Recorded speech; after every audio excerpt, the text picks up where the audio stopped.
Hi all, it's Z and today I'm here with an interesting story. So let's dive into it. I'm not even sure if this qualifies as revenge.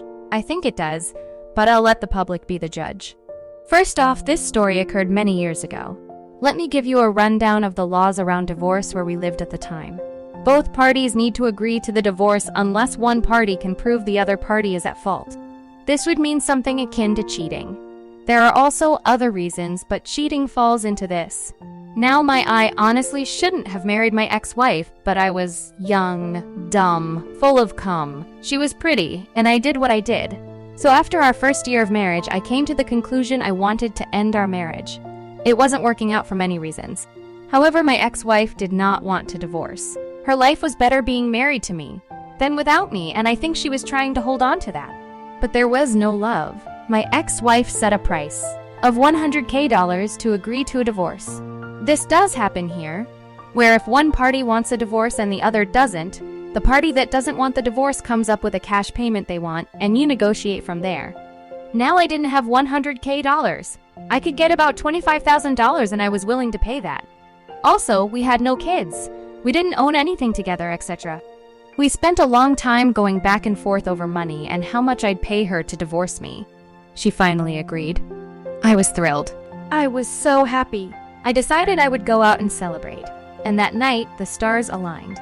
Now, to give you an idea of utterly lucky, we lived in a city about the size of Chicago. Many millions of people. Lots of places to go. My friend took me to a new bar in a part of the city I hadn't EVR been to before. We celebrated, we had a good time. I walk out the bar around 2:30 a.m. and it was like fucking Christmas. There was my wife. With another man, I had a hunch she was cheating on me. And I was so happy. She was heading for a taxi and I ran and got into a taxi behind her and told the cab driver to follow them. Much to my enjoyment, the taxi was clearly going to my house. She gets out. I pull out the camera and I get a few pictures of kissing this man. Once I get the photos, I immediately email them to my work account to protect them, and I get out the car and I approach the two lovebirds. I introduce myself. I thank the kind gentleman and I make one request. If they want to have sex, don't have sex in my house. But that's all. I then hand her lover my business card.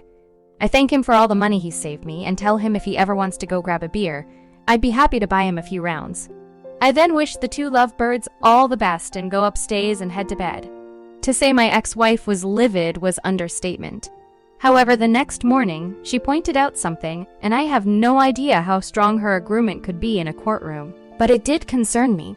She said since we already agreed to divorce, it wasn't really cheating, and I would still have to pay her.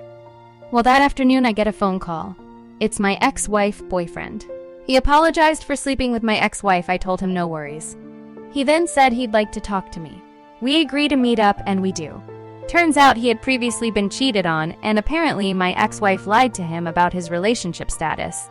She said we were waiting for our divorce to be finalized, which was not true, and that she didn't live with me anymore, which was not true. He also asked me if I had sex with her in the last 6 months, and I said I did. Turns out their relationship had began about 6 months prior, and they were sexually active with each other. And she told him she wasn't having sex with anyone, especially me. Whoops! I asked him if he had any documentation of them dating, and he goes, yeah. He ended up sending me all the pictures he took of them together, some of which included him kissing her, etc. He also sent me numerous screenshots of text messages between her and him, some of which included her clearly lying about her relationship status with me. I put all of this in a folder and backed it up to numerous places to include a USB drive, which I hide in my office at work in case she found a way to delete the data, which she never did. I then went to my ex-wife and I had a sit-down with her. I went over the mountain of evidence I had against her. Option A, she agreed to a non-contested divorce. I will give her 30 days to move out. She gets nothing from me and I get nothing from her. Option B, I get a lawyer and I sue the living crap out of her, get a massive judgment against, still get my divorce, and saddle her with a ton of debt for the rest of her life. She agreed to the non-contested divorce. That was on a Saturday. That Monday we went to the courthouse filled for divorce. This started her 30 days. I shacked up with my buddies so I could be out of her way. We had a court hearing a few weeks later. Judge made it clear we were doing a non-contested divorce, Once he stamps the divorce decree, we have to report this to City Hall, and our divorce will be finalized. Us not having kids or property make it quick and easy. We both agreed. We both signed. Judge stamped the documents. I eagerly grabbed my divorce decree and rushed to City Hall to report my divorce, and wham! Bam! Thank you, ma'am! I was a free man. I actually ended up becoming friends with the guy that was banging my wife, and we still talk today.